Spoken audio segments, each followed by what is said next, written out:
Абактагы Өмүрбек Текебаевдин ишинде башкы доогер болгон Леонид Маевский Россияда камакка алынды. Маалымат каражаттарынын жазышынча Маевский кайсы бир жаранды коркутуп, опузалап 37,5 миллион доллар талап кылган жеринен кармалган. Бул окуя Текебаевдин ишин кайра кароого жол ачарын юристтер билдирип чыгышты.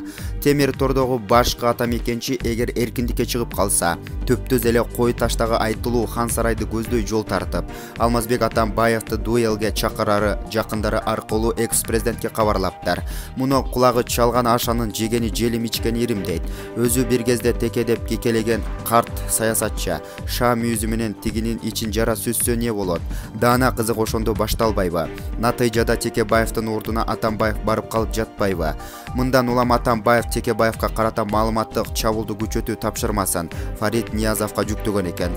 Жакынкы күндөрү Текебаевди каралаган жалган жалалар, апрель окуясындагы мародерчулук сыяктуу шоулар интернет булактарына жайнап чыкса, алардын заказ чигин форумдан издей беребизби? Булак чындык.